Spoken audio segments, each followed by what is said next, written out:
தமிழ்நாட்டில் இருக்கக்கூடிய மக்கள் இன்னைக்கு அதிமுக ஆட்சி வரணும் அப்படின்னு தான் நினைச்சிட்டு இருக்காங்க.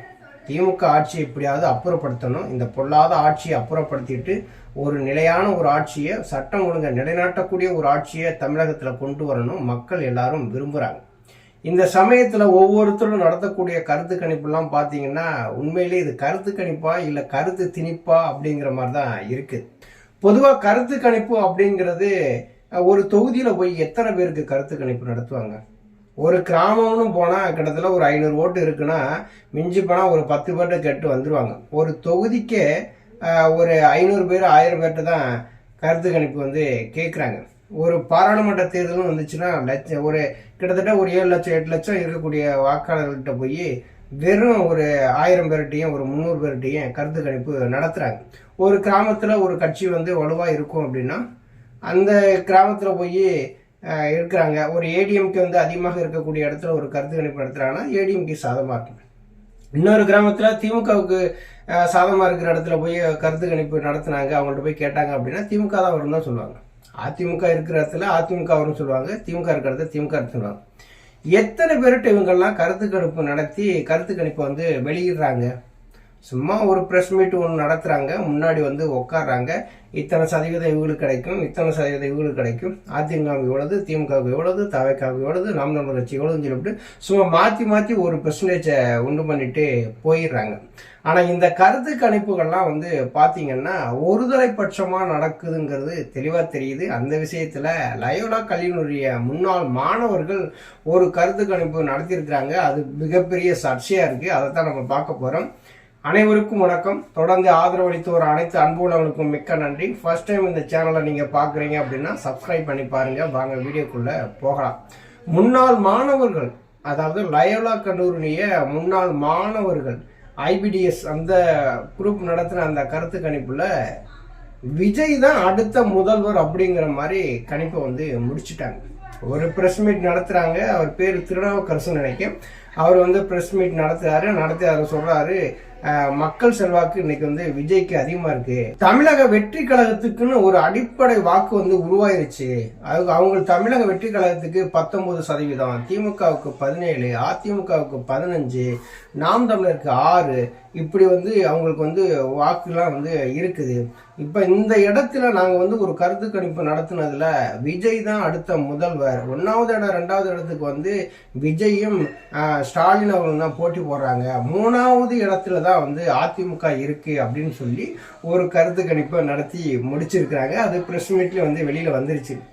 இந்த கருத்து கணிப்பு நடத்தின பின்னாடி அங்கே இருக்கக்கூடிய செய்தியாளர்கள் கேட்டிருக்காங்க, இதை எப்படி நடத்துனீங்க அப்படின்னு சொல்லி கேட்டிருக்கீங்க. இன்னைக்கு புதுசாக கட்சி ஆரம்பிச்சிருக்கிறாங்க, இது எந்த விதத்தில் இது தாவேக்கா முதலிடத்தில் வரும் அப்படின்னு சொல்லி ஏகப்பட்ட கேள்விகள் கேட்ட உடனே அது அதிமுக 80 தொகுதிகளில் டெபாசிட் இலக்குன்னு சொல்லியிருக்கீங்களே, இது எந்தெந்த தொகுதிகள் அப்படின்னு சொன்னா நான் அப்புறம் சொல்றேன் அப்படின்னு சொல்லிட்டு கலந்து போயிட்டாரு. இன்னைக்கு பார்த்தா 2 கோடி ரூபா வாங்கி தான் இந்த கருத்து கணிப்பு நடத்தினதா ஒரு குற்றச்சாட்டு அவர் மேல எழுந்து இன்னைக்கு செய்திகள்லையும் அது வலம் வர ஆரம்பிச்சிருச்சு. இந்த லயோலா கல்லூரியுடைய முன்னாள் மாணவர்கள் இந்த கருத்து கணிப்புல விஜய்க்கு ஆதரவாக தான் இருக்கும் அப்படிங்கிறது தெரிஞ்சதுதான். ஏன்னா லயோலா மணின்னு ஒருத்தர் சுத்தி எடுத்துறாரு இல்லையா, அவர் இது லயோலா கல்லூரியில் படித்ததுனாலேயே அதை ஒரு அடையாளமாக வச்சுக்கிட்டாரு போல. அதை வச்சு சுத்தி தருவார். எந்த இடத்துல பார்த்தாலும் எங்களுக்கும் திமுகவுக்கும் தான் போட்டி, தாவேக்காவுக்கும் திமுகவுக்கும் தான் போட்டி அப்படிலாம் பேசிட்டு இருப்பாங்க. விஜயினுடைய பேச்சு திரையில் தோன்றி ரசிகர்களை சந்தோஷப்படுத்தி கைதட்டுறதுக்கு எப்படி உதவுச்சோம், அதே மாதிரி தான் விஜயினுடைய சமீபத்தில் பேச்சுக்கள் எல்லாமே ஒரு சினிமாவில் எப்படி பேசுகிறோமோ அதே மாதிரி பேசி அங்கே கூடி இருக்கக்கூடிய தொண்டர்கள்ட்ட ஒரு கைதட்டை வாங்கிட்டு போயிடுறாரு. ஒரு எமோஷனலாக பேசுகிறாரு. தமிழ்நாடே நான் தான் தமிழ்நாடு, என்னையும் தமிழ்நாட்டு மக்களையும் பிரிக்கவே முடியாது அப்படின்னு சொல்லுவார். 41 பேர் மரணம் அடைந்திருக்கும் போது தெரிச்சு ஓடுனவர் தான் விஜய். அது எல்லாத்துக்கும் தெரிஞ்சது தான். இப்போ கூட சிபிஐ விசாரணைக்கு போயிட்டு வர்றாரு. அந்த லயோலா கல்லூரி மாணவர்கள் நடத்தின அந்த கருத்து கணிப்புல அதிமுக 15% அப்படின்னு சொல்லி குறிப்பிடுறாங்க, திமுக 17ங்கிறாங்க, இது தாவேக்கா 19ங்கிறாங்க. இந்த 19% எப்படி அவங்க கணிச்சாங்க அப்படின்னு தெரியுங்களா? புதுசா வந்து ஒரு கட்சியை ஆரம்பிச்சிருக்கிறாரு. இன்னும் ஒரு தேர்தலை கூட சந்திக்கல. இப்ப அதிமுக திமுக அப்படின்னா அடிப்படை வாக்குன்னு சொல்லிவிட்டு அவங்கள்ட்ட இருக்குது, இல்லைன்னு சொல்லவே முடியாது, அதை மறுக்கவே முடியாது. ஏன்னா இன்னைக்கு 50 ஆண்டுகால அரசியல் வரலாறுன்னு சொல்லி அதிமுகவை பார்க்கலாம், திமுகவுக்கு ஒரு 70 ஆண்டுகளுக்கு மேல ஒரு அரசியல் வரலாறு இருக்கு. அவங்களுக்குன்னா அடிப்படை வாக்கு அப்படின்னு சொல்லி இருக்குது. ஆனா விஜய்க்கு இருக்கா? விஜய் வந்து புதுசா ஒரு கட்சியை ஆரம்பிச்சிருக்கிறாரு, களத்துக்குள்ள வந்திருக்கிறாரு. இன்னைக்கு ரசிகர்கள் இருக்கிறாங்க. அந்த ரசிகர்கள் எல்லாமே இன்னைக்கு வந்து வாக்காளர்களா மாறுவாங்களா அப்படின்னா அது வந்து சந்தேகம்தான். விஜய் வந்து எதிர்பார்த்த காலங்கள்லாம் போச்சு. இப்ப விஜய் வந்து மக்கள் வெறுக்கிற காலமா மாறிடுச்சு. எல்லா இடத்துலயும் அவருடைய நடவடிக்கைகளே சரியில்லாம போனது இன்னைக்கு மக்கள் வெறுக்க ஆரம்பிச்சிட்டாங்க. விஜய் வந்து ஒரு தேர்தலை கூட சந்திக்கல, புதுசா ஒரு தேர்தலை சந்திக்கிறாரு. இதுல சந்திச்சு அவர் வந்து எத்தனை சதவீத வாக்கு இருக்குன்னு சொல்லி தெரிஞ்சாதானே தமிழக வெற்றி கழகத்துக்கு ஒரு வாக்கு இருக்குன்னு சொல்லி தெரியும். விஜய் அவர்கள் வந்து கூட்டணிக்கு நாங்க தயார், நீங்க எங்களோட கூட்டணிக்கு வாங்க, இது ஆட்சி அமைகிற பட்சத்துல ஆட்சி அதிகாரத்துல பங்கு கொடுக்கணும்னு சொல்லி பேசுறாரு. ஆனா இன்னைக்கு எந்த கட்சியும் விஜயை நம்பி கூட்டணிக்குள்ள போகல அப்படிங்கும் போதே தெரியுதா விஜயனுடைய செல்வாக்கு எப்படி இருக்கு அப்படின்ட்டு. இவர் தொடர்ந்து அழைச்சிக்கிட்டே இருக்காருல்ல விஜய், நீங்க யாரு வந்தாலும் கூட்டணிக்குள்ள வாங்க, என் தலைமை ஏற்றுட்டு வாங்க, நாங்க வந்து ஆட்சியில பங்கு கொடுக்குறோம்னு சொல்றாங்களா? ஏன் ஒரு கட்சி கூட கூட்டணிக்கு போகல? இன்னும் ஒரு தேர்தலை கூட சந்திக்கல. இவர் வந்து இத்தனை சதவீத வாக்கு இருக்குன்னு தெரியல. இவரை நம்பி போனா நம்ம வெற்றி பெற முடியுமா முடியாதா அப்படிங்கிற ஒரு தயக்கத்திலேயே தான் விஜயை நம்பி யாருமே கூட்டணிக்குள்ள போகல. ஆனா இவங்க என்ன சொல்றாங்க, 19% ஓட்டு விஜய்க்கு வந்து சாலிடா இருக்கு அப்படின்னா எல்லா கட்சிகளும் கூட்டணிக்கு போயிருப்பாங்களே. இன்னைக்கு வந்து காங்கிரஸ் திமுகவோட சண்டை போட்டுட்டு இருந்துச்சு, அவங்க வந்து கூட்டணிக்குள்ள போயிருப்பாங்க, முறிச்சுக்கிட்டு தவேகாவோட போயிருப்பாங்க. இடது கம்யூனிஸ்ட் வலது கம்யூனிஸ்ட் அவங்க வந்து தவேகாவுக்கு போயிருக்கலாம். ஏன் போகல அப்படின்னா ஏற்கனவே சொன்ன மாதிரிதான் விஜய் தனிச்சு நின்று களங்கண்டு இன்னும் வாக்கு சதவீதத்தை நிரூபிக்காதனால அவங்க வந்து போகல. இப்ப அதிமுக வந்து 3வது இடத்துக்கு போகும், 80 இடங்கள்ல வந்து டெபாசிட்டி இழக்கும் அப்படின்னா எந்தெந்த தொகுதின்னு வந்து சொல்லணும் இல்லையா? மொட்டையா வந்து பேசிட்டு போயிட முடியாது. இப்போ நீங்க ஒரு கருத்து கணிப்பு நடத்துறீங்க அப்படின்னா இப்ப எல்லாருமே வந்து நியாயமாவா கருத்து கணிப்பு நடத்துறாங்க? அவரவர்களுக்கு தகுந்த மாதிரி தான் கருத்து கணிப்பு நடத்துறாங்க. இப்ப இருக்கிற சேனல்கள் எல்லாமே ஒரு கட்சி சார்ந்த சேனல் இருக்கு, அவங்களும் ஒரு தனியா ஒரு கருத்து கணிப்பு நடத்துறாங்க. இன்னும் ஒரு சிலர் என்ன பண்றாங்க அப்படின்னா ஏதாவது ஒரு பார்ட்டிகிட்ட காசை வாங்கிக்கிட்டு அதுக்கு தகுந்த மாதிரியும் கருத்து கணிப்புகள் வந்து நடத்துறாங்க. இப்ப லயோலா கல்லூரி முன்னாள் மாணவர்கள் நடத்துற கருத்து கணிப்பு அதிமுக 15% தான் வாக்கு வாங்கும், ஆனா வந்து 80 இடங்கள்ல டெபாசிட் இழக்கும். அப்படின்னா டெபாசிட் இழக்கக்கூடிய இடங்களை நீங்க வந்து குறிப்பிட்டு சொல்லணும்ல, இந்த இடத்துல இது வந்து டெபாசிட் இழக்கும் அப்படின்னா அப்ப விஜய் வந்து 19% வாக்கு இருக்கிறதுனால அவர் வந்து முதலிடத்துக்கு வந்துருவாரா, வெற்றி பெற்றுவாரா, ஆட்சியை அமைச்சிருவாரா? இந்த கேள்விகள்லாம் நிறைய வருது இல்ல. சும்மா ஒரு கட்டமைப்பு இல்லை. அதாவது எப்படின்னா ABC அப்படின்னு சொல்லிட்டு அந்த படங்கள்ல சென்டர் போடுவாங்கல்ல, ஏ சென்டர்ல நல்லா ஓடிச்சு, பி சென்டர்ல நல்லா ஓடிச்சு அப்படின்னு. விஜய்க்கு வேணா ஒரு செல்வாக்கு எங்கேயோ இருக்கும் அப்படின்னா ஏ சென்டர்ல மட்டும் இருக்கும். அதாவது எப்படின்னா அப்ப அந்த மாநகராட்சி பெரிய பெரிய சிட்டிகள் இருக்குல்ல, அந்த சிட்டிகள்ல இருக்கிற ரசிகர்கள் வந்து ஓட்டு போடுவாங்க, அவ்வளவுதான். கிராமப்புறத்துல இருக்கிறவங்க எல்லாருமே வந்து அவங்க வந்து பேசிக்காவே வந்து அதிமுக திமுகன்னு சொல்லி அந்த கட்டமைப்புல வந்து இருக்கிறவங்க.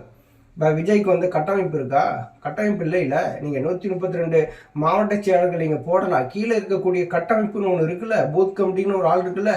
ஒரு கட்சி ஒரு பூத்துல அந்த ஆள்கள் பூத் முகவர்களை உருவாக்கிட்டாங்க அப்படின்னா அதுதான் மிகப்பெரிய கட்சி. அது அதிமுகவுக்கு இருக்கு, திமுகவுக்கும் இருக்குது.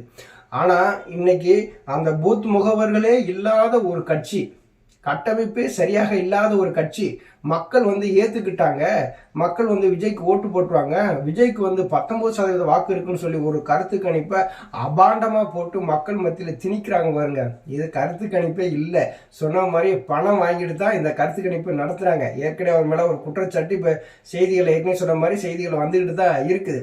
அதிமுகவுக்கு 15% வாக்கு அப்படின்னு சொல்லும்போது பாத்தீங்கன்னா இன்னைக்கு இருக்கிற அரசியல் சூழல்ல அதிமுக தான் இன்னைக்கு நம்பர் 1 பொசிஷன்ல இருக்கு. இதை ஏன் சொல்றேன் அப்படின்னா இப்ப திமுக ஆட்சியில பாத்தீங்கன்னா பெண்கள் மீதான பாலியல் வன்கொடுமைகள் அதிகமா இருக்குது. திமுக எந்தெந்த வாக்குறுதியில குறித்து நாங்க இதையெல்லாம் நிறைவேற்றி தருவோம் இது சொன்னாங்களோ அதெல்லாம் இதுவரையும் அவங்க நிறைவேற்றி தரல. 55 வாக்குறுதிகள் கொடுத்ததாகவே தான் இருக்கே தவிர அந்த வாக்குறுதிகள் ஒரு ஒரு 80% நிறைவேற்ற முடியாத ஒரு இடத்துல தான் திமுக இருக்குது.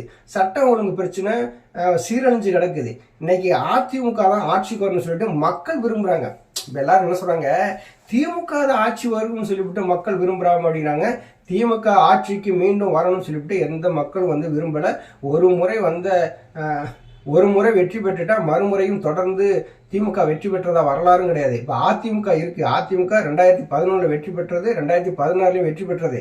அதனால திமுக மக்கள் எதிர்பார்க்கல. இன்னைக்கு அதிமுக தான் எதிர்பார்க்கிறாங்க. ஒரு நிலையான ஆட்சி வேணும், சட்டம் ஒழுங்கு நிலைநாட்டக்கூடிய ஒரு ஆட்சி வேணும்னு சொல்லிவிட்டு இன்னைக்கு அதிமுகவை தான் விரும்புறாங்க. விஜய் மீது ஒரு பிம்பத்தை கட்டமைக்கிறாங்க. விஜய் தான் அடுத்த முதல்வர், நீங்க அவருக்கு தான் ஓட்டு போடணும், மக்கள் செல்வாக்கு இவ்வளவு இருக்கு, இவர்கிட்ட திமுகவை விட முதலிடத்துல 19% விஜய் முதலிடத்தில் இருக்கான்னு சொன்னோன்னா மக்கள் அப்படியே ஓட்டு போட்டுவாங்க நினைச்சு இந்த மாதிரியான கருத்து கணிப்புனா லயலா கண்டி முன்னாள் மாணவர்கள் நடத்திப்பாங்க போல. மக்கள் மத்தியில் அதெல்லாம் எடுபடாதுங்க.